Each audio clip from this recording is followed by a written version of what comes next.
Welcome to Voice of Africa, your home for powerful, soul-stirring stories that celebrate the unbreakable spirit of our continent.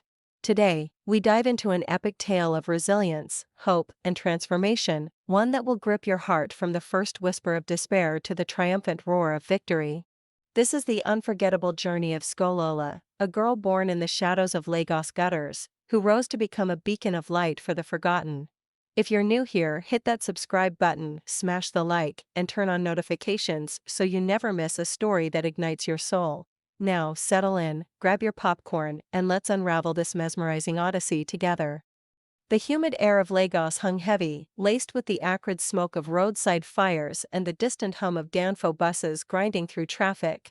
A raw glob of spit arched through the air, landing with a wet splat mere inches from Skalala's bare, calloused feet that had tread miles of cracked pavement without complaint.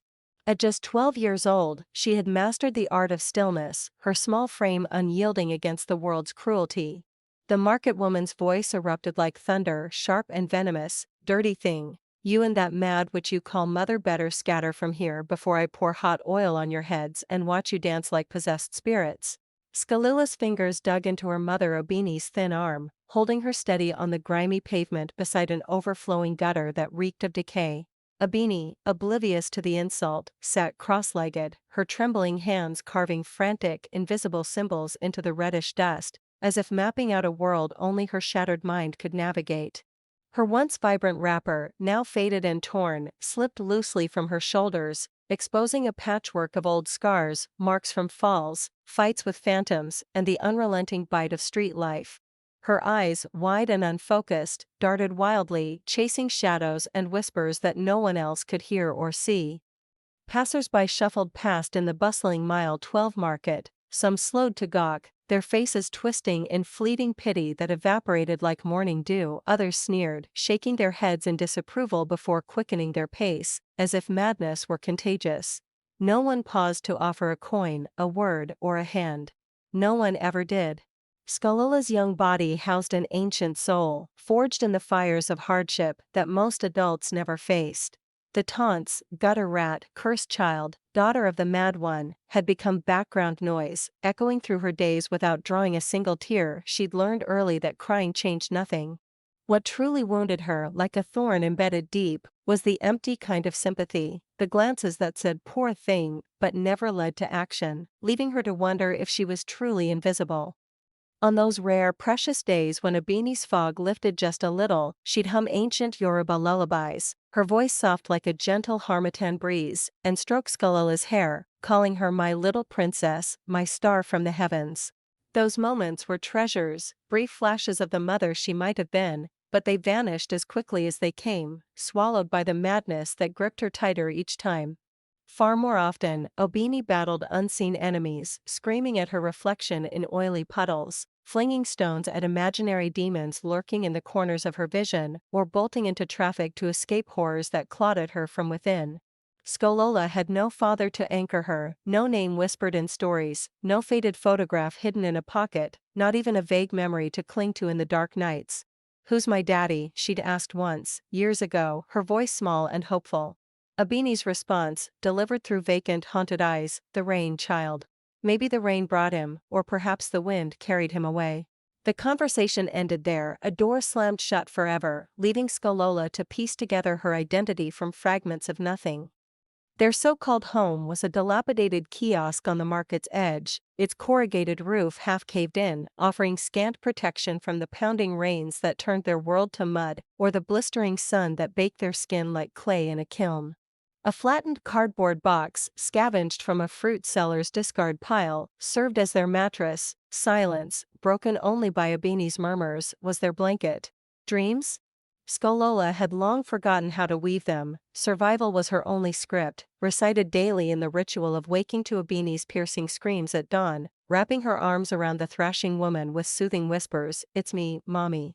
It's Skolola, your girl," then gently cleaning her with a ragged cloth dipped in the murky flow from a nearby pipe, wiping away the night's grime as best she could.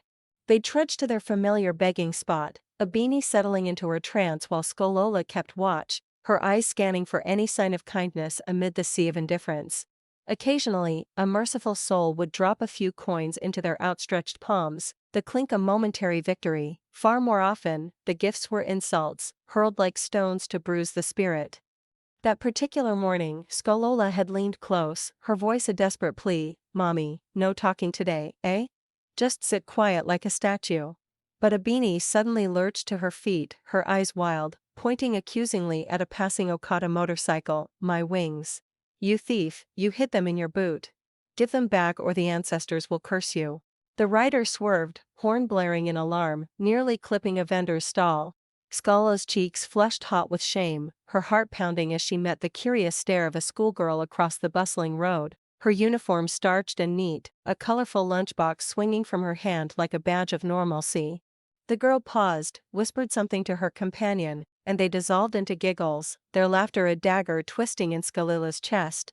She looked down at her own legs, caked in layers of dust and grime, her toenails chipped from endless walking, her hands dry and rough like sandpaper from scrubbing and surviving. Her stomach let out a low, insistent growl, but hunger was a faithful shadow, one she pushed aside with the same resolve that kept her standing. Yet, buried deep beneath the layers of dirt, despair, and daily battles, a quiet fire burned, a yearning not just for food or shelter, but for something more profound. She dreamed, in stolen moments, of sitting in a classroom with rows of desks, raising her hand to answer questions that made teachers nod in approval, wearing a uniform that fit just right and didn't carry the scent of rejection. She imagined books with crisp pages, not the rain-soaked scraps she sometimes found in trash heaps, and a world where her name was spoken without scorn or pity. But who would ever sponsor the daughter of a roadside madwoman? Who would dare look past the market whispers of curses and bad omens, seeing instead the sharp mind trapped within? No one, it seemed, in this vast, unforgiving city. And yet, as Skolola reached into their tattered bag to count their paltry earnings, a single crumpled N10 note and 3 tarnished coins, she watched a group of children march by with their backpacks bouncing and neat braids swaying, and she allowed herself a whisper, barely audible over the market's roar. One day I'll join them in a real classroom. One day this corner of Lagos won't hold me captive. One day mommy will smile and remember my name without the fog. A nearby hawker bellowed his curse against hardship, thunder, fire, poverty. Oh. Skolola didn't glance back, she simply pulled a beanie closer, feeling the frail woman's warmth against her side, and echoed softly under her breath, "Amen." But as the sun climbed higher, casting harsh shadows across the street, a nagging question lingered in the air, pulling you deeper into her world. In a place where hope seemed as scarce as clean water, could Skolala's quiet fire endure, or would the flames be snuffed out forever? It all ignited with something as simple as a plate of jollof rice, but oh, the undercurrents of mystery it stirred. Was this a genuine spark of change, or just another illusion destined to fade? That sweltering afternoon near the chaotic Oshodi Junction, where buses belched black smoke and hawkers vied for every inch of space, Skolola huddled beside a beanie on the cracked sidewalk. Her mother was lost in one of her silent spells, rocking back and forth like a pendulum in a forgotten clock, her eyes glazed, lips moving in soundless chants to invisible spirits. Hunger gnawed at Skolola's insides like a relentless rat, her vision blurring from the heat and emptiness when she felt the weight of a stare piercing through the crowd. Across the road stood a woman at her modest food stall, steam rising from pots of pepper soup and rice, her fair skin glowing under the sun, her full figure clad in a simple yet colorful Ankara gown that fluttered in the breeze. There was no sneer in her gaze, no quick aversion, instead, something akin to quiet contemplation, a rarity that made Skolola shift uncomfortably, feeling exposed like a specimen under glass. She averted her eyes, focusing on the flies buzzing around a beanie's head, swatting them away with a weary hand. Minutes dragged on, each one building an invisible tension. Would the woman shout an insult, toss a stone, or simply walk away like everyone else? The uncertainty coiled in Skolola's chest, her breath shallow. Then, the woman moved, crossing the busy road with purposeful strides, dodging a motorcycle and a pushcart vendor, until she stood directly before them, her shadow falling like a brief respite from the sun. "What's your name, little one?" Her voice was gentle, carrying the warmth of a grandmother's tale by the fireside. Skolola hesitated, her gaze fixed on her blistered toes, the words stuck in her throat like dry gari. Skalola, she finally murmured, barely above a whisper, then pointed to a beanie who had begun humming tunelessly to a discarded plastic bottle clutched in her lap. And that's my mother. The woman's eyes traced a beanie's form, softening with understanding rather than judgment. She's not well, is she? The sickness of the mind? Skalola nodded slowly, bracing for the usual retreat. And what have you eaten today, child? The question hung there, heavy with implication. Skalola said nothing, her silence a shield against vulnerability. Instead of probing further or turning away, the woman extended a covered takeaway container, the aroma of perfectly spiced jollof rice and tender meat wafting out like a promise. Here. Take this and eat. Skallo's eyes widened, suspicion flaring bright. Strangers in Lagos didn't give without expecting payment, often in ways that twisted the soul. Her hands remained at her sides, trembling slightly. Don't worry, the woman said with a reassuring smile that crinkled her eyes, I'm not like the others who take advantage. My name is Auntie Linda, and I see something in you. That was the beginning. Skalola accepted the food, her fingers brushing Auntie Linda's as she took the pack. The rice was hot and flavorful, grains infused with tomato and pepper, the meat so soft it dissolved on her tongue, a luxury she hadn't known in months, perhaps years. It filled her belly and for a moment, her heart. That same evening, as the sun dipped low and painted the sky in oranges and purples, Auntie Linda returned, this time with a bottle of clean water and a bar of soap.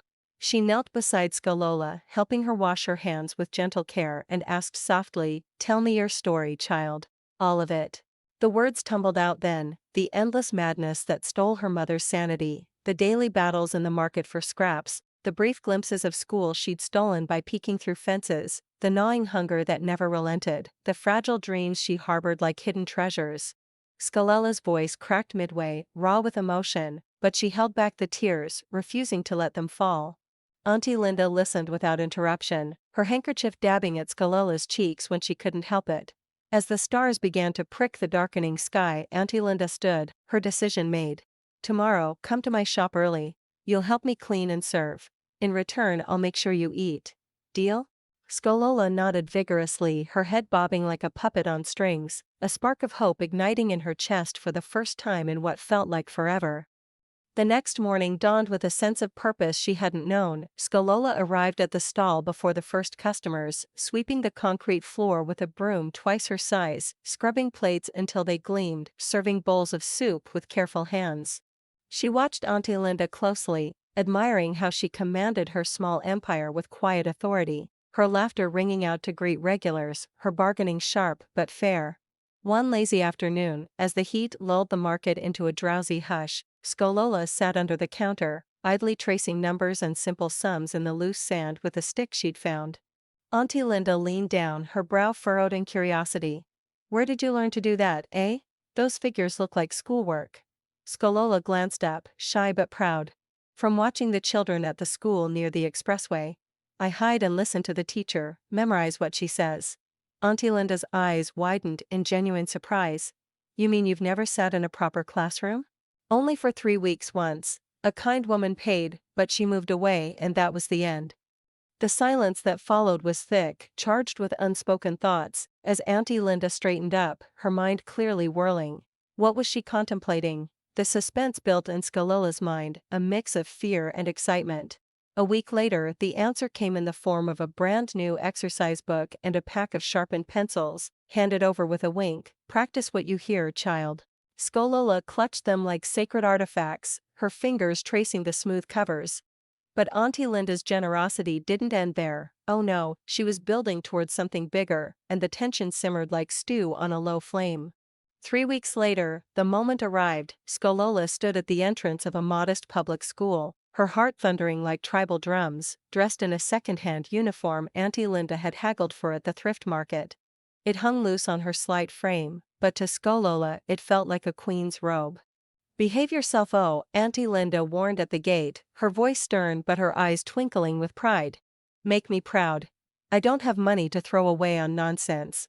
Skalola nodded quickly, clutching her nylon bag filled with the new book like it was pure gold.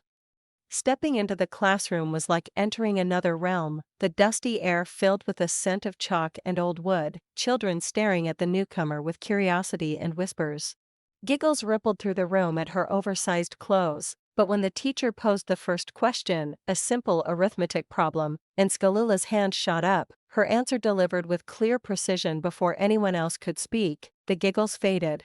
She was brilliant, a natural force, memorizing entire poems after a single recitation, solving puzzles that stumped older students, writing with a speed and neatness that belied her rough life. Even the headmistress pulled her aside one day, her voice laced with wonder. "Who trained this child? She's like a gift from the gods." Skalula's chest swelled. "Auntie Linda, Ma." Evenings brought her back to the food stall where she worked diligently, cleaning tables, helping serve steaming plates of EBA and agouti soup, sometimes sneaking tastes of leftover fruit or a spoonful of stew. But the true reward was Auntie Linda's approving nod and those two simple words, "Good girl." For the first time, Skalula felt seen, valued, perhaps even loved. The days blurred into a rhythm of learning and labor, hope weaving itself into her life like threads in a Kent cloth. But suspense hovered like a storm cloud on the horizon. How long could this fragile balance hold? Then, one fateful evening, Auntie Linda returned from town, her face a mix of joy and sorrow, clutching a crisp white envelope. "My sister in the UK, she finally got my papers processed after 7 long years of waiting and praying." Skalula's eyes lit up, her mind racing ahead. "So, we're traveling together? To London?" The words burst out in excitement. Auntie Linda's smile faltered, her hand reaching out to touch Skalula's shoulder. "No, my dear. Just me. I have to go alone." The room seemed to tilt, the air growing thick and suffocating. Skalula blinked, confusion turning to dread. "What about me? The school?" Auntie Linda sighed deeply, her voice heavy. "I've paid your fees up to the end of this term. Maybe God will send another helper to take my place. I've done what I can, child." Skalula stared at her untouched plate of food, the jollof now tasting like ash in her mind. She wanted to scream, to beg, "Take me with you, please don't leave me behind," but the words lodged in her throat. Instead, she nodded mutely, her heart cracking like dry earth under the sun. 3 weeks later, Auntie Linda was gone, slipped away in the night without a final embrace, her stall shuttered, her presence a ghost. No one had told Skalula goodbye, no one explained the void. The school fees ran out like sand through fingers, and the headmistress called her into the office one morning, her tone regretful but firm. "We're sorry, Skalula. Without payment for the next term, you can't stay. The rules are the rules." Skalula stood outside the school gate for hours that day, clutching her bag, her eyes fixed on the bend in the road, waiting, praying for Auntie Linda to reappear with a change of heart. The sun beat down mercilessly, dust coating her skin, but she didn't move. When would the miracle come? Or was this the end of her fleeting taste of normalcy? As the sun began its slow descent, casting elongated shadows across the schoolyard, Skalula remained rooted outside the gate, her oversized uniform clinging to her like a second skin, now heavy with dust and defeat. Flies buzzed insistently around her ears, drawn to the sweat beading on her forehead, but she barely noticed, her gaze locked on the curve of the street where Auntie Linda had always appeared with a smile or a treat. Children streamed out in joyful clusters, their laughter echoing like mocking birds, met by parents with open arms, bags of snacks, and warm hugs that Skalula could only imagine. No one came for her, no familiar face, no welcoming voice. The world moved on, leaving her a solitary figure in the fading light. Eventually, the gateman approached, his voice gruff but not unkind. "Little girl, it's time to go. School is closed." Skalula nodded slowly, rising with stiff limbs, brushing off the dirt as if it could erase the ache in her heart. She walked away, but not toward any home, for what home awaited? The broken kiosk where she'd once sheltered with a beanie now housed a new occupant, a surly drunk who had chased her off with a swinging belt the last time she dared approach, his slurred curses ringing in her ears. The corner by the bakery, their old begging spot, was now claimed by 2 street boys who huffed glue from plastic bags and fought anyone who encroached, their eyes wild and empty. The streets of Lagos had evolved while Skalula was away chasing dreams, turning familiar paths into hostile territory. That night, she found a beanie exactly where she'd left her, by the gutter's edge, attempting to feed a lifeless pigeon with Gary soaked in brown, stagnant rainwater, her movements jerky and disconnected. "Mommy, it's me. Let's find somewhere safe to rest," Skola whispered, her voice trembling with exhaustion. A beanie turned, her eyes narrowing in confusion. and lashed out with a slap that connected sharply, drawing a thin line of blood from Skalola's lip. The sting was physical, but the pain ran deeper. Skalola wiped it away with the back of her hand and sat down beside her anyway, drawing her knees to her chest. They spent the night curled on the cold, unforgiving pavement, surrounded by discarded cigarette butts, the buzz of mosquitoes, and the distant roar of night traffic. Abini laughed sporadically in her sleep, a sound that twisted like a knife in Skalola's gut. Sleep evaded Skalola entirely, her mind racing with questions. Was this her fate forever, endless nights of fear and want? Would the brief light of school remain just a memory to taunt her? The next morning, defiance stirred within her. She donned the faded uniform once more, tied her few remaining books in a black nylon bag, and trudged back to the school gate, her steps heavy but determined. Maybe they would change their minds. Maybe someone would see her desperation and offer help. But as the headmistress passed by in her starched blouse, she paused, frowning deeply. "Why are you here again? I told you yesterday, no fees, no school." Skalola's voice shook as she pleaded, "I'll pay, Ma. Somehow I will." The woman scoffed, her laughter bitter. "How? You and that crazy woman by the road don't even eat 3 square meals a day." The words landed like a public flogging, drawing stares from passing teachers, parents, and students. Skalola's cheeks burned with humiliation, the shame of fire spreading through her. "Please, Ma, just let me sit at the back. I won't make noise or cause trouble." The headmistress shook her head, her expression hardening. "Don't disgrace yourself further, child. This is not a charity house. Go." And with that, the gates clanged shut, a final barrier. Skalola slumped against the outer wall, her body racked with sobs as she clutched her exercise book, tears blurring the letters she'd so carefully written. Days melted into weeks of relentless struggle. She tried returning to Auntie Linda's food stall, hoping for a remnant of kindness, but a new owner, a stern woman with a sharp tongue, had taken over, chasing Skalola away with a broom and threats. "Thief. Don't come near my business." The sandals she'd cherished were sold for a meager N300, exchanged for loaves of bread and packets of Gary to stave off starvation. Her uniform, once a symbol of hope, faded to a dull gray from constant wear and washing in dirty water. One rainy night, her precious exercise book got soaked, the ink running like blood until all her notes, poems, sums, stories, became unreadable smudges. People who had once marveled at her sharpness now saw only another street child, a shadow blending into the roadside. One evening, as she scoured for a dry spot to sleep, she encountered a boy no older than 9, lighting a match to smoke something wrapped in newspaper. His eyes, glazed and distant, met hers. "Come join us, sister. This will make you forget the hunger, forget everything." The offer hung tempting in the air, the smoke's acrid scent promising numbness. But Skalola shook her head, backing away, her fear of becoming like those lost boys, of losing the one treasure she had left her mind, was stronger than the pull. She still had that sharp intellect, the fire that no rain could douse. And somehow, in the quiet corners of her heart, she believed, against all odds, that one day, just one day, the tides would turn. But as the nights grew colder and the questions mounted, suspense wrapped around her story like vines. How much more could one child endure before breaking? She couldn't stop herself, no matter how many times the world pushed back. The pull was magnetic, a force stronger than fear or fatigue.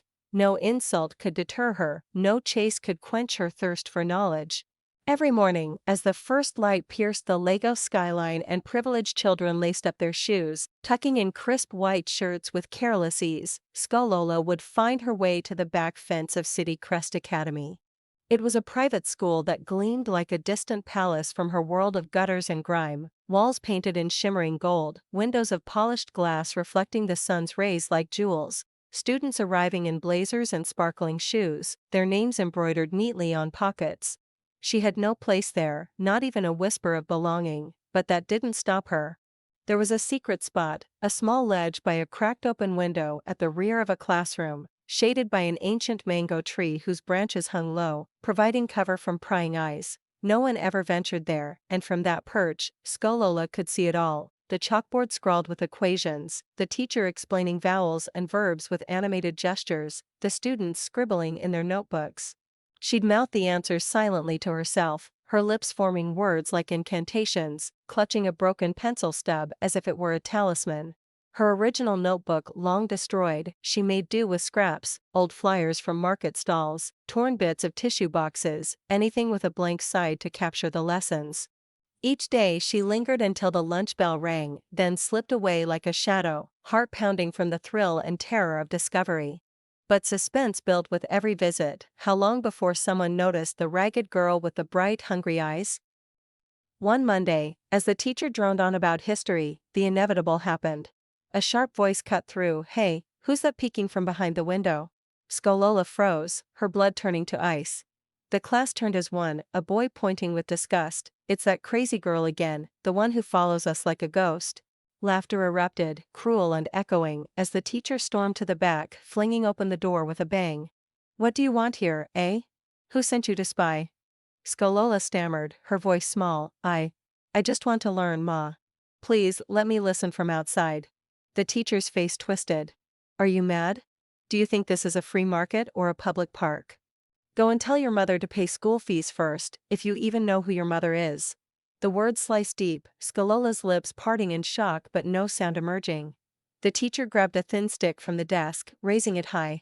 Skolola turned and bolted, her bare feet pounding the ground, tears stinging her eyes as she vaulted the fence and ran until her lungs burned. The humiliation lingered like a bruise, but it didn't extinguish her fire. The next day she sought out another school, Bright Scholars Academy, less opulent but still fortified with walls and guards. Wiser now, she avoided windows, instead crouching by a broken section of the fence where voices carried clearly. As children recited their times tables in unison, she whispered along, her fingers tracing the numbers in the dirt. When they chanted English words, she repeated them under her breath, even correcting their mistakes in her mind.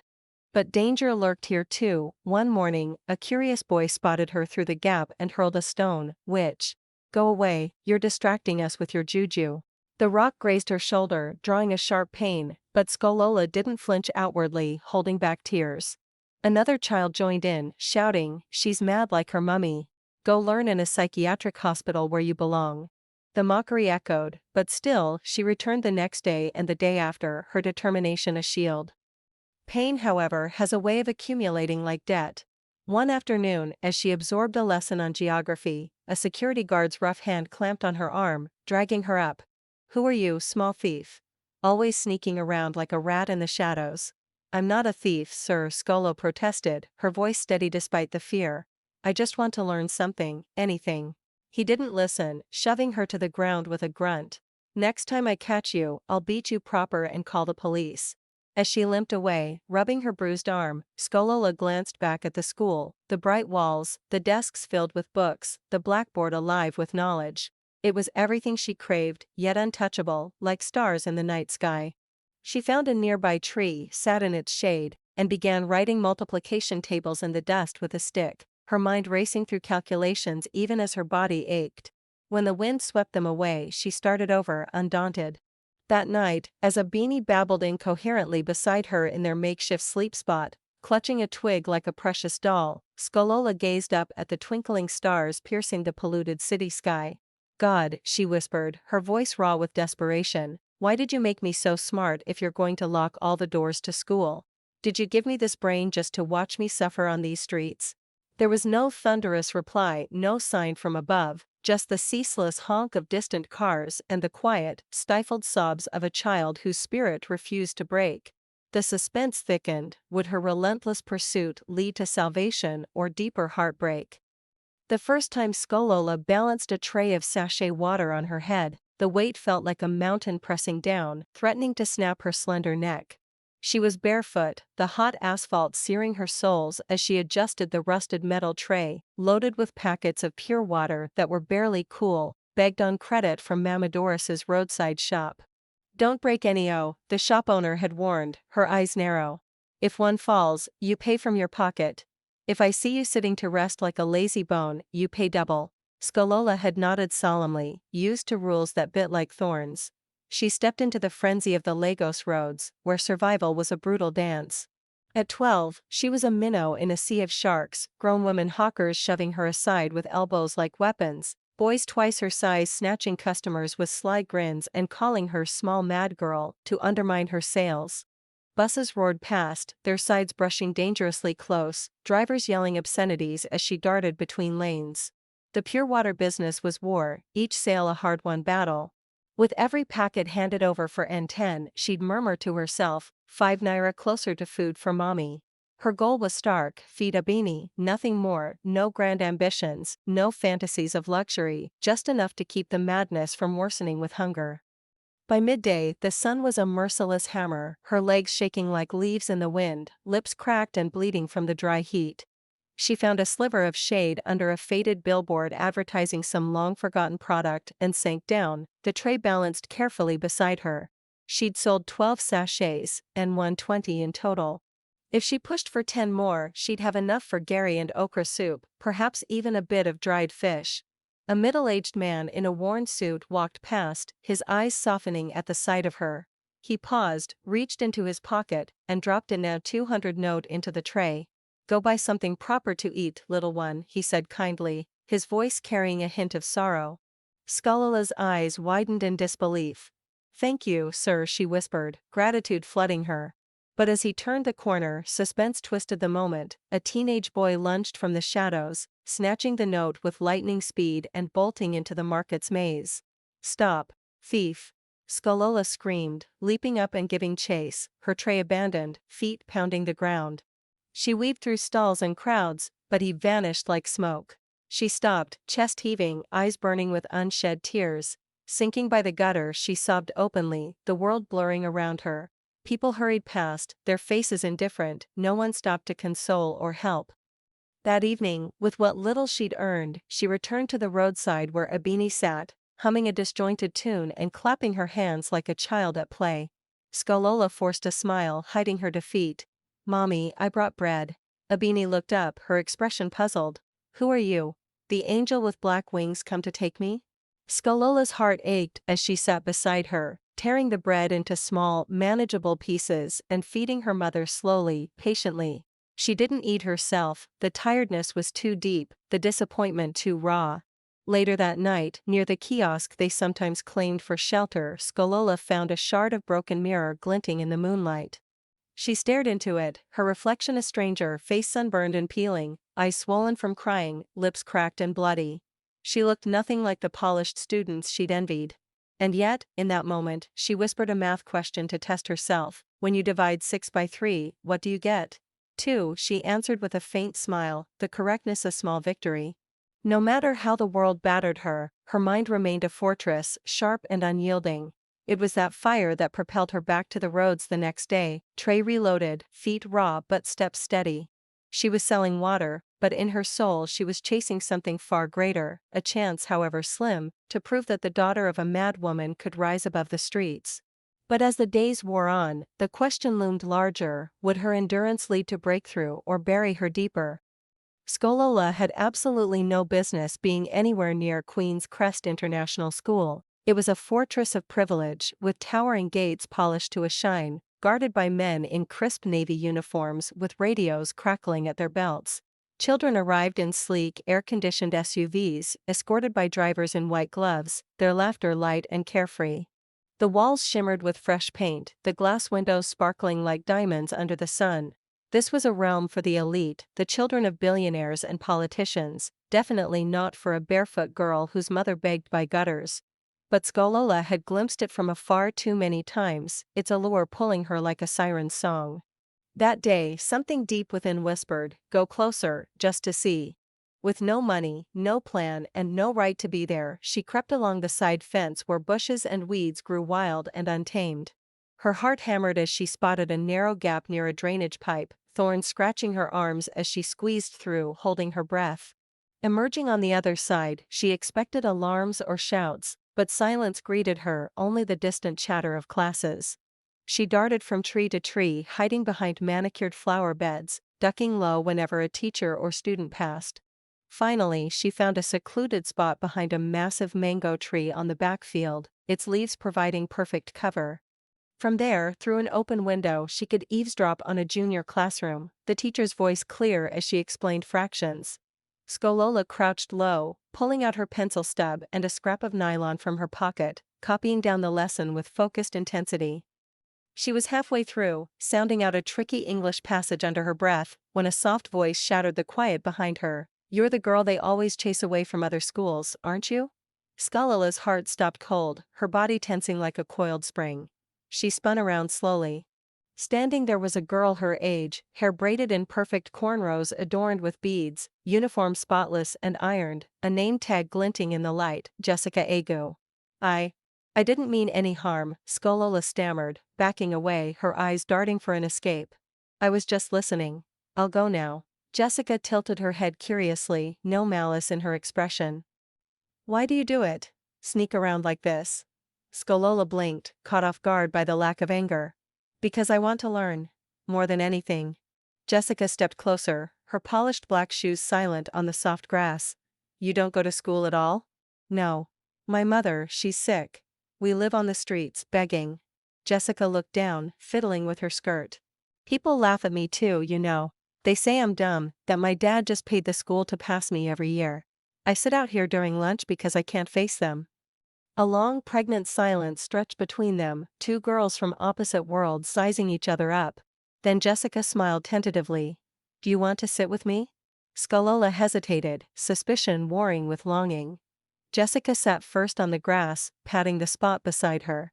Slowly, Skalala lowered herself, the cool earth a strange comfort. Jessica opened her bag and pulled out a textbook, flipping to a page. "Can you explain this to me? Fractions. I don't get it at all." Skalala leaned in, studying the page, her mind whirring. "Okay, so see here, when you have 1/2 and 1/4, they need the same bottom number, the denominator. You multiply to make them match." Jessica listened, wide-eyed, as Skalala broke it down step by step, using sticks and leaves as props. Within minutes, Jessica was solving problems she'd failed all term, her face lighting up like dawn. "Oh, I understand now. I finally get it." Skalala smiled shyly, warmth spreading through her. "You're not dumb at all. Just needed it explained differently." Jessica grinned wide. "And you're not just smart, you're like a wizard with numbers." They sat under the mango tree for over an hour, time slipping away unnoticed. When the bell rang, Jessica stood, brushing off her skirt. "Will you come back tomorrow? Same time?" Skalala paused, fear creeping in. "They'll chase me if they see me. I don't belong here." Jessica's eyes narrowed with determination. "Wait right here." She dashed off, leaving Skalala's pulse racing. What was she doing? Minutes later, Jessica returned, the school's burly security guard trailing behind, looking bewildered. "This is my friend," Jessica declared firmly, hands on hips. "Her name is Skalala. She'll be coming here during lunch every day." "You let her in through the side gate." The guard scratched his head. "But miss, she's not a student, she's my friend," Jessica interrupted, her voice steady. "And my daddy owns this entire school." "Do you have a problem with that?" The man blinked, then nodded mutely. Jessica turned back to Skalala with a triumphant smile. "See? Same time tomorrow." Skalala nodded, still dazed, as she slipped back through the gap. That night, under a flickering streetlight, as a beanie sang off-key to a broken bottle and danced barefoot in the shadows, Skalala sat by the gutter, her mind replaying the day. She whispered a prayer to the stars. "God, I met someone today. She saw me, not the dirt, not the madness. She listened. Please, let me see her again. Let this not be another dream that shatters." For the first time in ages, she slept with a smile curving her lips. But suspense whispered, how long could this hidden alliance last before the world intruded? They met under that faithful mango tree every single day, the spot becoming their sacred haven. Same time, same shade, where the world outside faded into irrelevance. Skalala arrived barefoot in her worn brown gown, clutching a plastic bag with her torn papers and blunt pencil, her face streaked with the day's dust. Jessica came in her impeccably ironed uniform, a lunchbox packed by the family cook with gourmet treats, spaghetti, fried plantain, sometimes even chocolate biscuits. Two girls from realms as different as night and day, but when they sat cross-legged on the grass, sharing stories and secrets, those differences dissolved like sugar and tea. Their friendship blossomed like a baobab tree, strong and unyielding against the winds. Jessica, once withdrawn and insecure, now laughed freely, her eyes sparkling as she absorbed Skalala's lessons. "Don't read it like you're reciting a list," Skalala would advise gently, her voice patient. "Read it like you're telling a story to your best friend around a fire." Jessica would try, stumble over words, then try again, her confidence growing with each attempt. When she nailed it, Skolola clapped enthusiastically, her palms stinging. Yes. See, you did it. Jessica's cheeks would flush. No one's ever clapped for me like that. Not even at home. Skolola tilted her head. But you're rich, don't people celebrate you all the time? Jessica shook her head, her braids swaying. Only at parties when I wear fancy dresses or when daddy shows off. Not for getting answers right. Not for being me. That day, Skolola reached out, holding Jessica's hand tightly. You deserve so much more than that. Jessica didn't reply, she just squeezed back, the gesture speaking volumes. One sunny afternoon, as they shared Jessica's lunch under the tree, twirling spaghetti on forks and munching crispy plantain, Jessica asked casually, "Do you have a best friend, Shola?" Without hesitation, Skola replied, "You." Jessica's smile was radiant. "Me too." But then her expression clouded. "What if my daddy finds out about us? What if he says we can't be friends anymore?" Skolola's spoon paused midway, the question hanging like a dark cloud. "Then, you'll forget me. That's how it always goes with people like me." "No," Jessica snapped, her voice fierce. "I won't ever forget. I'd fight for you." Skolola swallowed hard. "He'll be angry, Jess. Rich people don't want their daughters mixing with girls like me. My mother begs on the road, remember? Some say she's cursed by the gods, and that I'm cursed too." Jessica fell silent, then leaned forward, her eyes intense. "You're not cursed, Shola. You're magic." Skolola blinked, stunned into silence. "Magic?" Jessica nodded emphatically. "Yes. Who else can teach better than all my expensive tutors? Who else can make me laugh when I feel like crying? Who else turns this ordinary tree into a home?" Skolola's chest tightened, tears pricking her eyes, but she blinked them away fiercely. No one had ever spoken to her like that, seen her as something wondrous instead of wretched. They began sharing more than just lessons and food. Jessica sneaked out small gifts, a hairbrush to tame Skolola's wild locks, a blue notepad for fresh notes, even a pair of simple slippers that Skolola wore sparingly, fearing theft on the streets.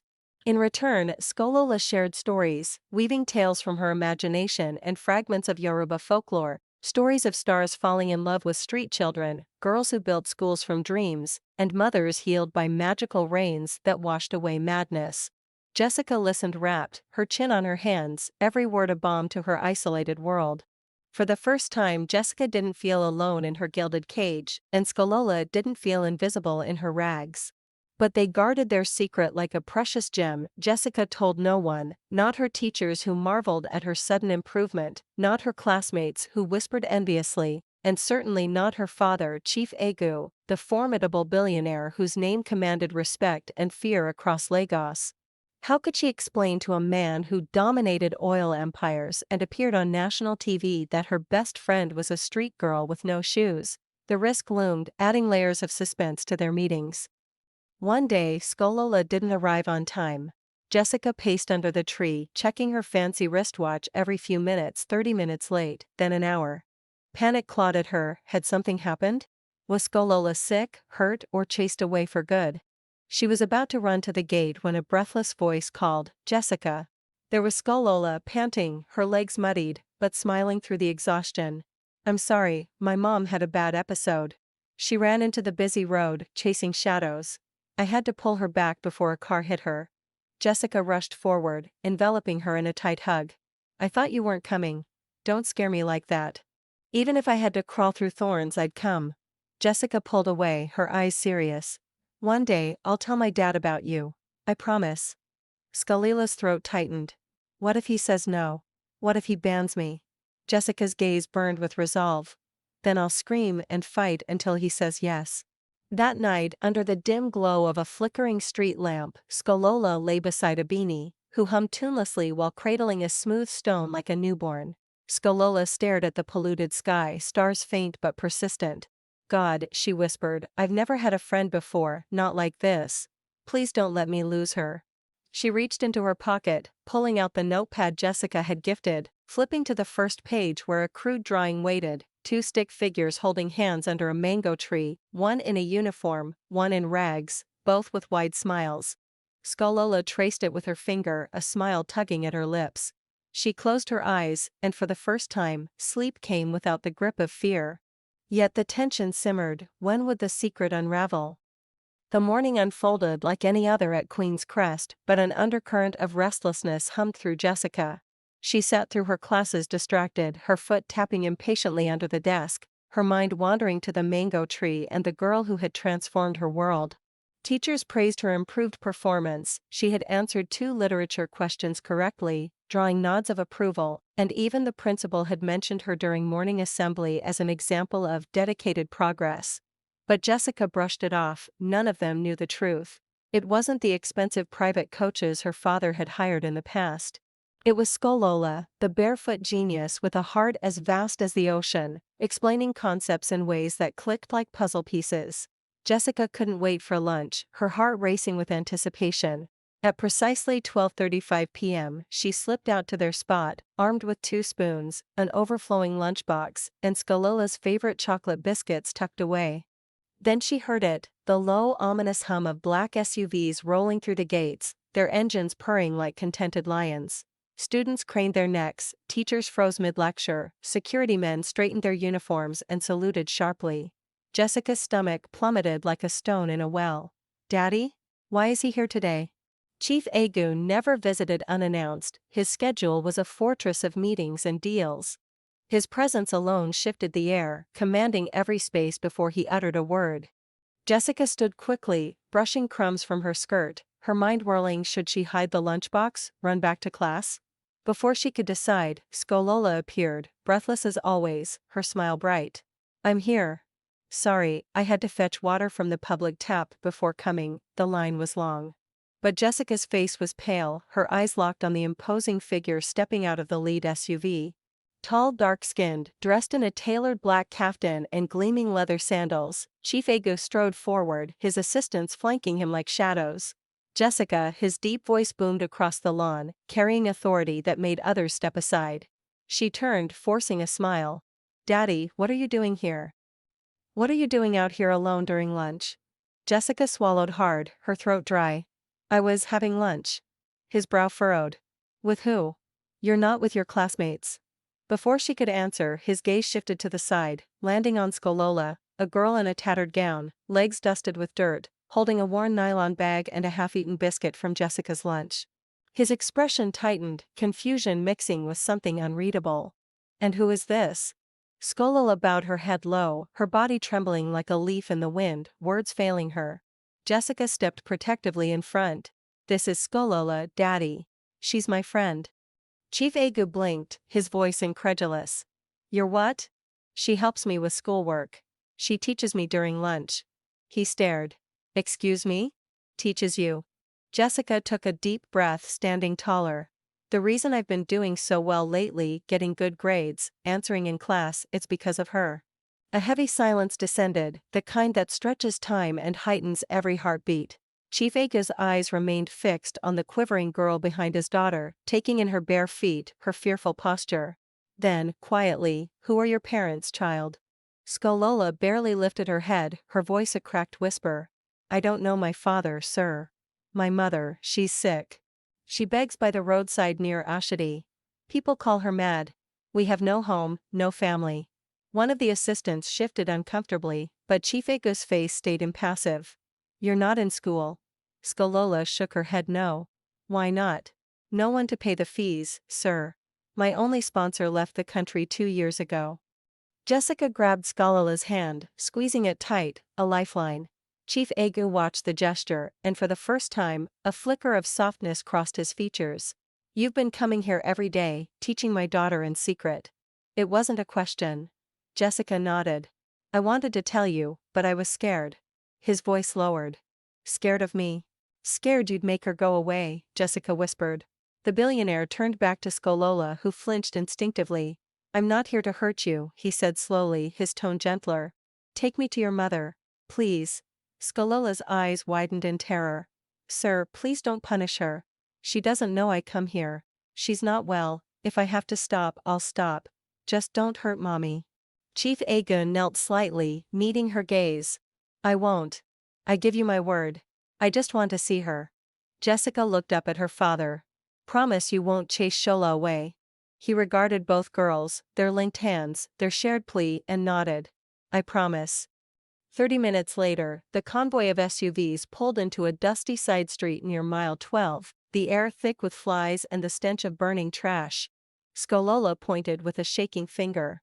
She's there, sir. Abini sat on the sidewalk, barefoot and rocking, laughing at unseen jokes, her clothes in tatters, hair matted like a bird's nest. Madam, he said softly. Abini looked up, her eyes wild. Mad? No, sir, I'm the queen of the stars. Skolola's tears fell freely now. Chief Agu turned to her, his voice resolute. I'm going to help her. I know the best doctors.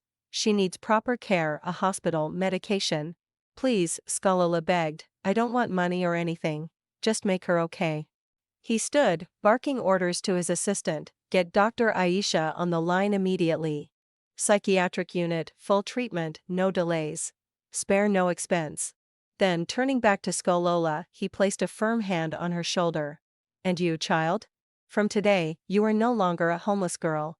She gasped, disbelief etching her face. He knelt to her level, his eyes locking with hers. You have a father now. Me. The words hung in the air, a twist so profound it shifted the very ground beneath them. Skolola couldn't believe it at first, even as the luxury car pulled away from the grimy street that had defined her existence, the tinted windows shielding her from the stairs outside. Even as she watched through the glass while gentle paramedics lifted Abini into an ambulance bound for Lagos Premier Psychiatric Hospital, her mother's confused murmurs fading. Even when Jessica held her hand tightly, whispering, "You're safe now, Shola. This is real." It all felt like a vivid dream, one she'd wake from to find herself back on the pavement. She didn't cry or smile, she simply stared, her mind struggling to grasp how a day begun in fear had spiraled into this impossible mercy. Chief Agu wasted no time. By evening, Skolola had her first proper bath in years, the warm water cascading over her in a marble-tiled bathroom that smelled of lavender soap. Jessica lent her soft pajamas, and a housemaid combed her tangled hair with care, though her wide eyes betrayed surprise when Chief Agu introduced Skolola. This is Skolola. Treat her as you would my own daughter. The staff exchanged glances, the street girl in their midst, but his tone brooked no argument. The next morning, Skolola stood before a full-length mirror in Jessica's lavish room, clad in a borrowed Queen's Crest uniform, crisp, new, perfectly fitted. She hardly recognized the girl staring back, her skin clean, hair neatly braided. Jessica clapped in delight. You look just like one of us now. Skolola smiled weakly, touching the fabric. I feel like I'm in a storybook. This can't be mine. It is, Jessica insisted. Daddy said so. You belong here. But I'm the daughter of a mad woman, Skolola murmured, doubt creeping in. Jessica shook her head fiercely. No. Now you're the daughter of my father too. Skolola turned to the window, the morning sun bathing the garden in gold. I don't know how to thank him. Jessica grinned. Then thank him by shining. Show everyone what you can do. That day, the two girls walked into Queen's Crest hand in hand, matching uniforms, matching bags, matching smiles. Whispers rippled through the halls, isn't that the street girl who used to lurk outside? Heads turned, gasps followed, teachers blinked in confusion.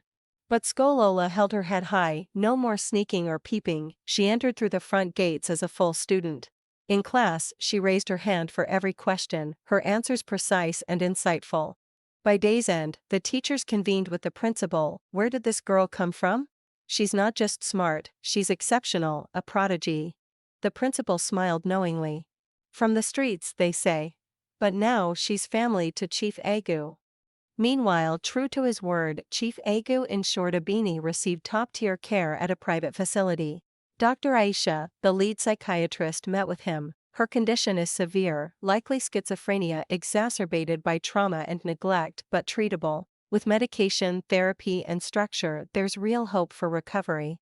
Skolola visited weekly, the first trips heartbreaking. Abini didn't recognize her, shouting at walls or cowering from imaginary snakes.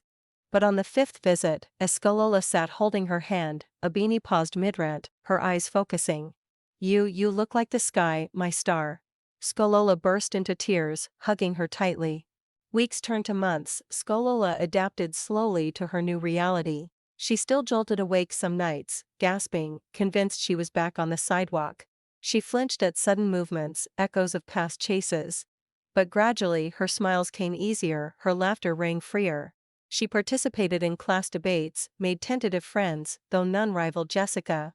They were sisters now, bound not by blood but by unbreakable loyalty, sharing secrets late into the night, studying together, dreaming big.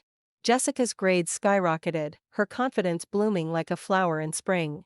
Teachers marveled, crediting hard work, but both girls knew the truth: it was the magic under the mango tree. One Friday afternoon, Chief Agu summoned Skolola to his opulent study, lined with books and awards. She stood nervously by the door, fidgeting. He gestured to a chair. "Sit, child. I've been watching you." His voice was warm. "You've changed Jessica's life, and mine." Skolola lowered her gaze. "I didn't mean to intrude, sir. I just wanted to learn." He chuckled deeply. "And learn you shall. As far as I'm concerned, you're my child now, and I'll give you every opportunity I give Jessica." He opened a drawer, handing her a sleek tablet preloaded with educational apps and books. Skolola stared at it, awestruck. "Thank you, sir. Thank you for seeing me when no one else did." He stood, placing a paternal hand on her head. "You were never invisible, Skolola. You just needed someone to look beyond the surface." That night, she sat in the manicured garden under the now-trimmed mango tree, surrounded by clean tiles and benches. Gazing at the stars, she whispered, "My name is Skolola. Once daughter of no one, now friend to Jessica, student at Queen's Crest. And now, I have a father." She smiled wide. "God, I asked for my mother to heal, for school, for one friend. You gave me all and more. I don't deserve it, but thank you." Placing a hand over her heart, she vowed, "I won't waste this. I'll shine." And so, the girl once dismissed as the mad woman's daughter became a beacon, a symbol of hope, a miracle in flesh, proof that love, education, and one act of kindness can shatter chains. For Chief Agu, Jessica, and all who believe in upliftment, Skolola stood tall. The future's doors swung wide, and she stepped through head high. But dear viewers, this is where the story takes an even more profound turn, because Skolola's journey was far from over. The air inside the courtroom was still, so still it felt like time itself was holding its breath. Skolola sat quietly between Chief Agu and Jessica, her palms sweaty, heart thumping in her chest like a wild drum. She wore a simple navy blue dress freshly ironed by one of the housemaids. Her shoes, her very first pair of real leather flats, pinched her toes slightly, but she didn't mind. Today wasn't about comfort, it was about belonging. She glanced up at the towering walls, the rustle of papers, the cold faces of lawyers and reporters, the old fan rotating lazily overhead. Everything felt too big, too official. She was just a girl from the street, wasn't she? Her name spoken aloud by the judge. She flinched. "Yes, sir," she whispered, barely audible. The judge was a tall man with gray sideburns and glasses that slid down the bridge of his nose every few seconds. But his eyes were kind, softer than she expected. Skolola swallowed. "Yes, sir.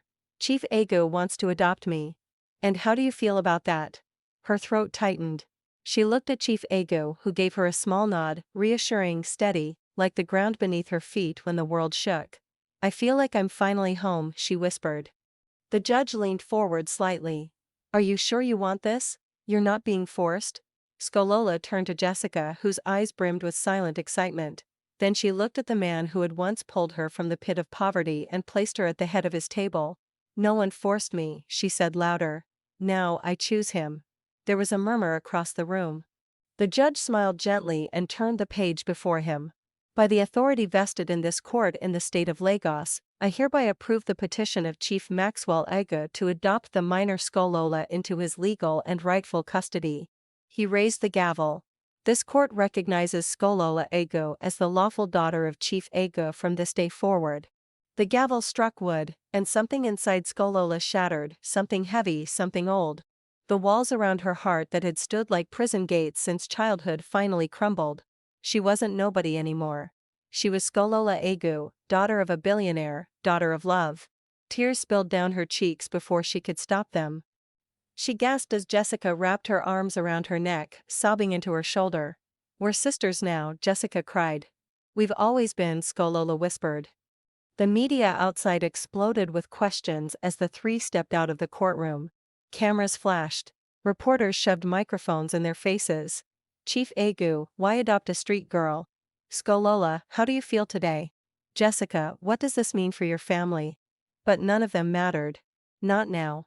Chief Agu placed a protective hand on Skolola's shoulder and said only one thing: "She is my daughter and I'm proud of her." Later that evening, back at the mansion, the staff had prepared a small welcome celebration. Balloons floated in the living room.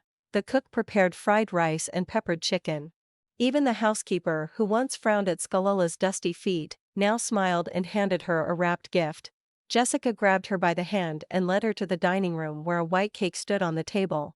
It read, "Welcome home, Shola Egu." She stood there stunned. She'd never had a cake with her name on it. She'd never even had a real birthday. Now this. Jessica handed her a knife. "Cut it. Let's celebrate your new life." Skolola stared at the icing, her hands trembling.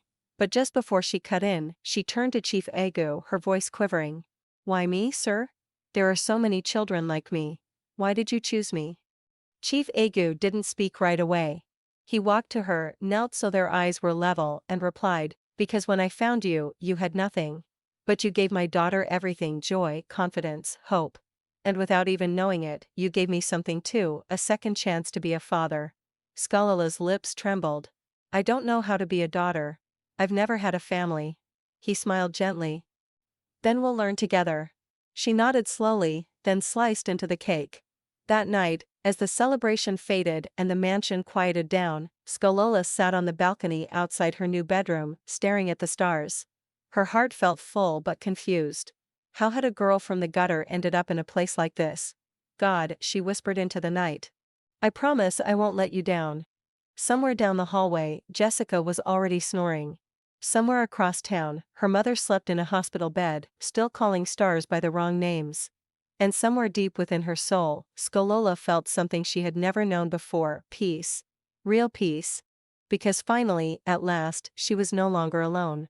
She was no longer forgotten. She was home. The stage was set, literally. Red carpet lined the floor of the Grand Lagos Civic Center. Red banners hung proudly across the hall reading, "National Spelling Bee Championship, the minds of tomorrow." News crews were everywhere. Flashbulbs burst. Parents murmured nervously in the crowd. Children whispered rehearsed words under their breath. But backstage in the far left corner, Skolola sat quietly, legs crossed, eyes closed. Her lips moved without sound. She was spelling, not out loud but in her mind. CONQUERREDEMPTION,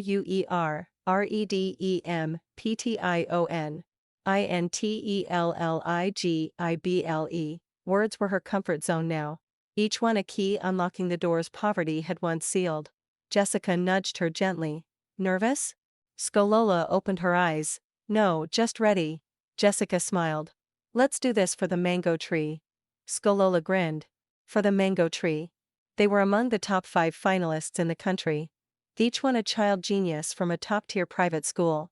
All of them wore freshly ironed uniforms and confident smirks, until they saw Skolola and Jessica step forward. The announcer took the stage.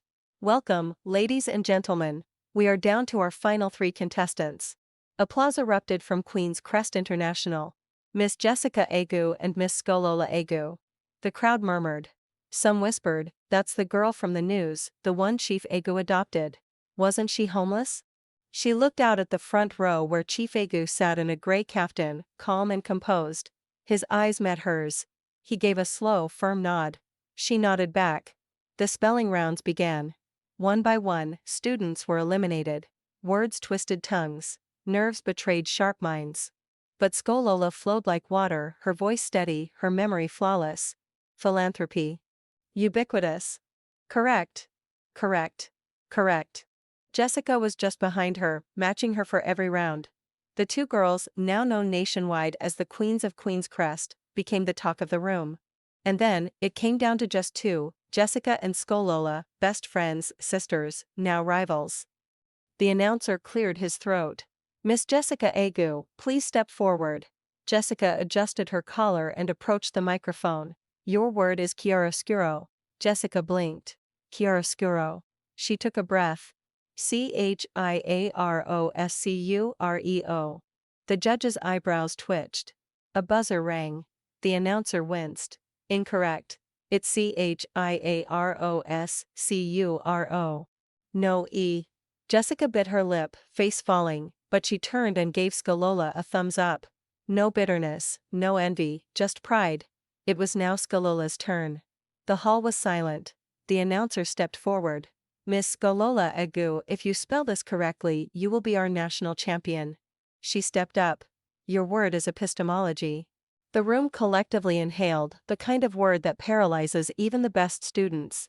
But Skolola didn't blink. She whispered to herself, Epi means knowledge. Like epiphany. Then she said it clearly, epistemology. A heartbeat passed. Correct. Skolola stood frozen for a moment. She had done it. From writing in the dust with a stick to holding the national trophy in her hand, she was the youngest girl in Nigeria's history to win the spelling bee. News agencies flooded the stage. Skolola Egu from street to stardom. Chief Egu's adopted daughter spells her way to history. That night, Skolola and Jessica were all over social media, but not everyone celebrated. An anonymous user uploaded an old photo of Skolola, barefoot, dusty, sitting beside her mother in rags. Then came the tweets, "This is the champion? A gutter girl. Chief Egu is embarrassing his legacy. Keep your orphans off national TV. Pity adoption for PR." The comments stung. Jessica found Skolola sitting alone on the balcony that night, scrolling through the hate. "Turn it off," Jessica whispered. Skolola's eyes stayed fixed on the screen. "Why do they hate me for surviving?" "They hate what they can't understand," Jessica replied. "But you don't have to let their words stick." Skolola looked up. "But what if they're right? What if I don't belong here?" Jessica walked forward and hugged her from behind. "Then none of us do." Chief Egu joined them moments later. He sat beside Skolola, took her phone gently, and placed it face down. "Let me tell you something," he said. "When I was a young man building my first company, people called me a bush boy with no class. Now those same people beg me for partnerships." He turned to her. "They laughed when you rode in the dirt. Now they're choking on your dust. You don't need to prove yourself anymore, Skolola. You've already done the impossible." Skolola blinked away tears. "It still hurts." "I know," he said softly. "I know," he said softly. "But scars make us human. Let them talk. Their noise is just proof that you're rising." Jessica smiled. "Exactly. They're watching your feet because they're scared of your wings." Skolola chuckled through her tears. Then she whispered, "Let's fly." The letter came in a plain white envelope. No fanfare, no golden seal, no fireworks, just a return address stamped in tiny print, Global Scholars Program, International Education Fund, Washington, D.C., USA. Skolola almost threw it away. She had applied months ago after one of her teachers secretly submitted her name, attaching a glowing recommendation and her spelling bee footage. There had been over 18,000 applicants from around Africa. The odds were laughable. Still, she had dared to hope. She sat in her room, staring at the envelope for 10 full minutes before opening it. Jessica barged in without knocking. "Are you okay? The cook said you've been quiet since morning." "I think," Skolola whispered, holding up the letter, "I just got into the most prestigious scholarship in the world." Jessica froze, then screamed. That evening, the Egu mansion turned into a celebration ground. Skolola had not only been accepted into the Global Scholars Program, she had ranked first out of all African applicants. Her acceptance came with a full scholarship to one of the top STEM boarding schools in the United States, a travel stipend, a laptop and learning tools, and mentorship by professors from Harvard, MIT, and Oxford. When Chief Egu saw the letter, he didn't smile right away. He just stared at it, then at her, then stood up and walked out of the room. Skolola's heart dropped. Had she upset him? Was he angry? She followed him to the backyard where he stood quietly under the mango tree, their tree. She approached carefully. "Sir?" He didn't turn. "Do you know what I was doing when I was your age?" he asked softly. Skolola shook her head. "I was selling kerosene by the roadside, barefoot, skipping meals so my younger brothers could eat." He turned to her then, his eyes glassy. "You were sitting in the dust with nothing, teaching my daughter from scraps. Now you're going to represent this country on a global stage. I'm not just proud of you, Skolola. I'm honored to know you." Skolola blinked hard to hold back her own tears. "I couldn't have done it without you." He walked over and placed both hands on her shoulders. "No, you did it in spite of everything. I was just a witness." News of Skolola's scholarship broke the next day. Homeless girl turned national champion wins U.S. scholarship. From street to STEM, meet Nigeria's rising genius. Skolola Agu makes Africa proud. TV stations called. UNICEF requested an interview. Celebrities posted her photo with captions like "Black Girl Magic" and "Let's invest in education." But even as the world celebrated her, Skolola's heart remained split, because while she packed her bags and prepared for a new world, a small part of her was afraid. What if she got there and didn't fit in? What if they laughed at her accent? What if she failed? The night before her flight, she sat again under the mango tree with Jessica. The breeze was soft, the moon full. Jessica braided her hair slowly, both of them in silence. "I'm going to miss you," Jessica finally said. Skolola nodded. "Me too. I wish I could come with you." "You'll visit," Skolola said quickly. "And I'll call every day." Jessica sighed. "Promise me something. Anything. No matter how big your world gets, don't forget who you are." Skolola smiled. "I'll never forget. I'm the daughter of a mad woman and the sister of the bravest girl I know." They both laughed through tears. The next morning, the convoy left for the airport. Skololo wore a navy blue blazer with gold buttons, the uniform of the Global Scholars Program. Her passport was tucked safely in her bag along with photos of Jessica and a worn-out notepad she refused to throw away. As they reached the terminal, Chief Ego pulled her aside. "There's something I need to give you." He handed her a black box. She opened it slowly. Inside was a gold necklace, a small pendant carved in the shape of a mango leaf. She looked up, stunned. "I had it made," he said. "So you'll never forget where you came from." Skolola's eyes blurred with tears. He fastened it around her neck, then hugged her, the longest, strongest hug she'd ever received. "My daughter," he whispered, "fly and don't look back unless it's to help someone else up." She nodded against his chest. "I will." As she boarded the plane, she turned one last time. Jessica stood at the glass, waving furiously, tears streaming down her cheeks. Chief Ego stood beside her, hand on Jessica's shoulder. Skolola placed her palm on the window and whispered, "I'll make you proud." The engines roared. The runway stretched ahead, and with one final breath she took off, not just into the sky but into destiny. 3 months had passed since Skolola left for the United States. Her life had become a whirlwind of labs, libraries, and leadership seminars. She walked hallways with students from over 40 countries, discussed climate change with scientists, and presented a paper on neurological learning in children, all while wearing a badge that read Agu, Nigeria. But back home, something just as extraordinary was happening. Abini, the woman the world had called mad, was waking up. Dr. Aisha had warned Chief Agu that recovery would be slow, uncertain, and painful. "Psychosis that has lasted this long doesn't heal overnight," she had explained. "But your consistent support, the medication, and a safe environment are making a difference."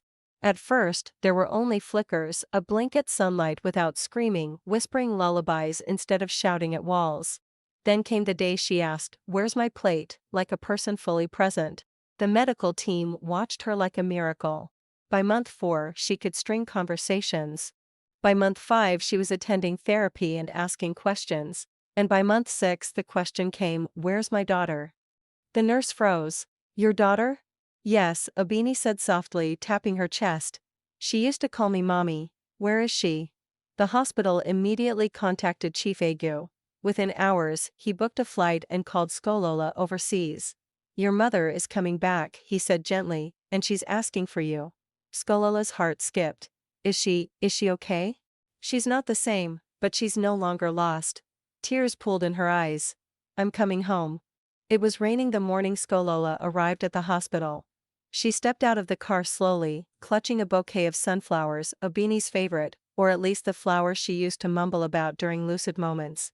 Jessica joined her, holding an umbrella over both of them. Skolola nodded, though her stomach felt like it was in knots. They walked through the hospital's psychiatric wing, greeted by nurses who all knew her story. "She looks so much like her mother," one whispered. They arrived at the visitation room. Abini sat on a bench, staring out the window, dressed in a clean Ankara wrapper and sweater. Her hair was combed into neat braids, her skin glowing from months of care. Skolola took a deep breath, then stepped inside. Abini turned slowly. She blinked, paused, then tilted her head. "I'm sorry," she said slowly. Do I know you? Skolola's breath caught. It's me, Skolola, your daughter. Abini squinted. My daughter died. They told me she fell into a gutter and the rain took her away. No, mommy, I'm here. You used to sing me Yoruba lullabies. You called me princess. We used to beg together at mile 12. The man with the guitar gave us bread once. Remember? Abini's face remained blank. She looked away, pressing her hand to her forehead. I don't remember. Skolola dropped the bouquet. She sank to her knees. Jessica rushed forward, holding her. It's okay, Jessica whispered. She's trying. Give her time. But time didn't change what was already breaking. Over the next few days, Skolola visited every morning. She brought her mother a new wrapper, some biscuits, an old songbook, and photos of her at Queen's Crest, at the spelling bee, even under the mango tree. But each time, Obini would smile politely, then say, You're very kind, dear, but I have no daughter. On the 6th day, Skolola snapped. She stood up from her chair, voice cracking. Do you know what I went through? I bathed you with gutter water. I carried you across the street while people threw stones at us. I fed you soaked Gary while I starved. I fought boys who laughed at you. And now you don't even remember me. Her mother stared blankly. Skolola turned and ran out of the room. Jessica found her sitting under a mango tree planted outside the hospital garden, hugging her knees. She's gone, Skolola whispered. She's alive, but she's not my mother. Jessica sat beside her. No, she's just healing. The mind heals like broken bones, not all at once, and sometimes not the way we expect. On her final day before returning to the US, she went to say goodbye. She found Abini singing to a flower in a vase and said softly, Even if you don't remember me, I will always remember you. She placed a framed photo in Abini's hands, one they had taken in the early days at Queen's Crest under the mango tree. In it, Skolola was smiling. Abini, though wild-eyed, was laughing. Abini stared at the photo for a long time, then said, She looks like me. Skolola smiled through her tears. She is you. Abini turned to her and placed a hand on her cheek. You have a beautiful heart, my dear. Skolola placed her hand over her mother's. You gave it to me. As she walked out of the hospital, Skolola whispered a silent prayer. God, if she never remembers, it's okay. Just keep her safe. Keep her smiling. That evening, Chief Ego hugged her. She may not remember your face, he said, but the love you gave her, it's still there somewhere. And that love made you who you are. Skolola nodded. It began with a knock on the mansion gate, not a loud, impatient knock, but deliberate, calculated, quiet yet filled with intention. The gatekeeper at the Ego residence, Musa, opened the small hatch to see a man in a faded brown suit. His face weathered by time and hard living. His eyes sharp, cold, and too familiar. I'm here to see Chief Ego, the man said. He held out a stained envelope. Give him this. He'll understand. Inside the envelope was a letter. Simple. No greetings, no title. I am the biological father of Skolola. Her mother's name is Abini. I abandoned her years ago, but I have come for my child. I am ready to take her back now. When Chief Ego read it, something inside him hardened. The hand that had carried Skolola, fought for her, adopted her, now trembled, not out of fear, but fury. He took a deep breath, then called Skolola. When she walked into the study, she saw a man sitting across from Chief Ego, tall, dark-skinned, with a crooked smile and eyes that scanned her like property. Chief Ego stood. Skolola, this is Mr. Oladipo. He claims to be your biological father. The room froze. She blinked. My what? The man stood and nodded. You've grown, you look just like your mother. She backed up slightly. How do you know her? He shrugged. She was mine long ago, until she went mad. He shrugged. She was mine long ago, until she went mad. Skolola felt her knees weaken. Jessica, standing quietly in the corner, stepped closer to her. You abandoned us, Skolola whispered. I didn't abandon, Oladipo replied coolly. I left. There's a difference. Your mother was never stable. She was dangerous. I couldn't raise a child in that mess. You told her to abort me, Skolola said, her voice cracking. She told me. And you disappeared for over a decade. I was scared, he barked. I was young. I had nothing. But now you're somebody. You're a star. I came to take you home. Chief Ego's voice sliced through the air. She has a home. Oladipo sneered. You think money makes you her father? You think adoption papers erase blood? She's my daughter in every way that counts. Chief Agu said calmly, you only showed up after the world began clapping. Oladipo stepped forward. I don't want your money, sir. I don't want your money, sir. I just want my child, my flesh, my legacy. Skolola stood frozen between two men, one who helped create her body, the other who saved her soul. I don't even know you, she whispered. You weren't there when I was sick. When I slept in gutters, when I begged for food, when I held my mother as she screamed in the middle of traffic. You weren't there. I didn't know you were alive, he shouted. Yet you knew to come when I made headlines, Skolola replied. Oladipo's eyes narrowed. If you don't come willingly, we can take this to court. You're a minor, and I'm your blood. Silence. Then Chief Agu nodded. Fine. We'll let the court decide. And so it began. The legal battle shook the city. Social media buzzed. Some supported Oladipo, he made a mistake, but he's still her father. She has a right to know her real roots. Others stood with Chief Agu, a man who runs from fatherhood should never be allowed to return just to reap glory. Skolola was a street girl until Chief Agu stepped in. Blood doesn't raise a child, love does. The court demanded DNA testing. It confirmed it, Oladipo Akambi was Skolola's biological father. But the final verdict depended on one thing, Skolola's own testimony. Would she return to a man who left her for dead, or stay with the one who fought to bring her back to life? The courtroom was silent, yet it roared with tension, papers rustled, shoes scraped. A dozen reporters huddled near the back, pens poised. But all eyes were on one girl, Skolola. She stood alone, small in size but towering in presence. Her braids were pulled neatly into a bun. She wore a navy blazer with gold buttons, her Queen's Crest uniform. Her posture was straight, but her fingers trembled ever so slightly. The judge adjusted his glasses and leaned forward. Miss Skolola Agu, before this court gives its ruling, you have the right to be heard. Who do you choose to be your legal guardian going forward? For a moment, no one breathed.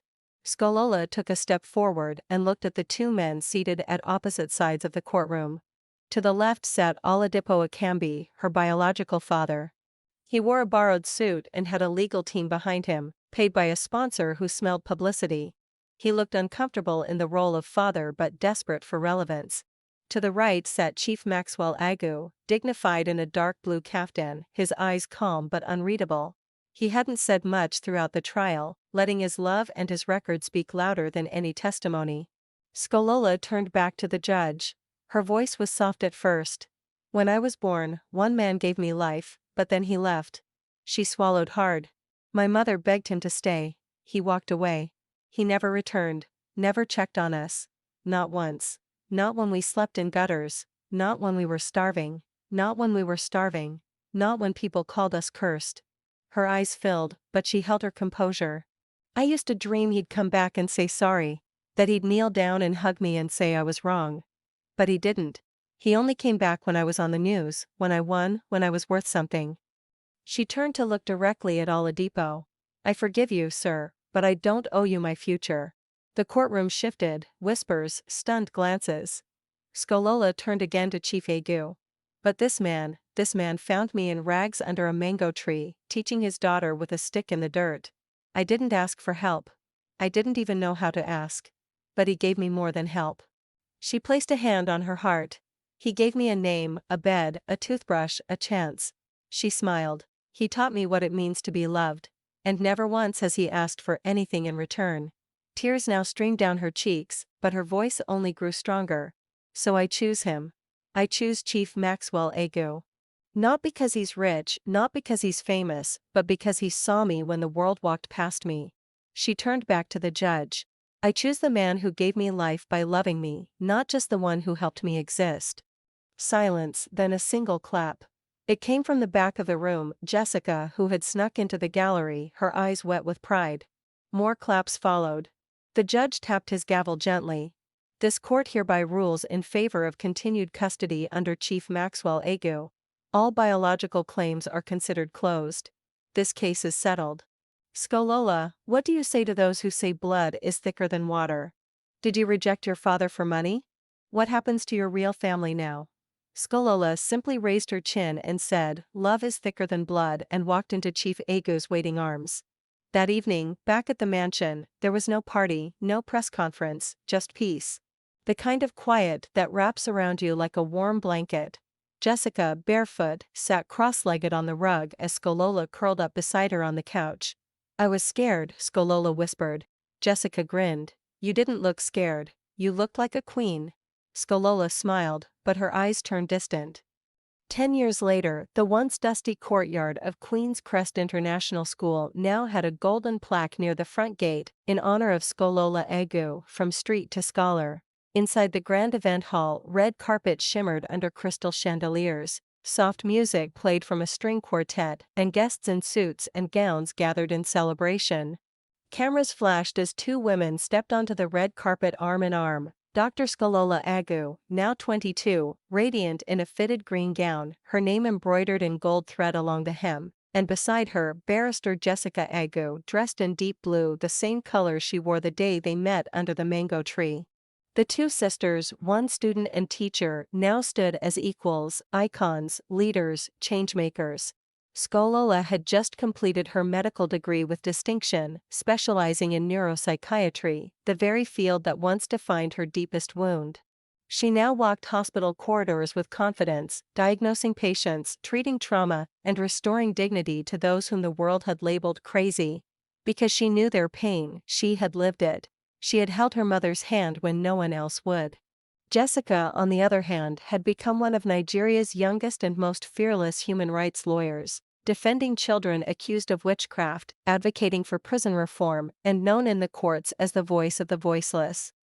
But tonight, they weren't in court or at a hospital. They were at the official launch of their joint foundation, the Mango Tree Foundation for Mental Health and Dignity, a non-profit built to provide free mental health care, safe homes, therapy, and rehabilitation to mentally ill individuals and their families across Nigeria, especially the poor, the homeless, and the forgotten. As the program began, the MC took the stage. "Tonight," he said, "we celebrate not just two brilliant women, but a vision born from ashes, a friendship born under a mango tree, and a love story not of romance, but of redemption." Applause thundered. Jessica stepped up first. She took a deep breath, scanning the crowd. "I remember being called dumb," she began, her voice calm but strong. "I remember teachers rolling their eyes when I raised my hand. I remember feeling small, unworthy, invisible until a barefoot girl in rags taught me that my mind was not broken. It was just waiting for the right teacher." She turned to Skolola and smiled. She was that teacher.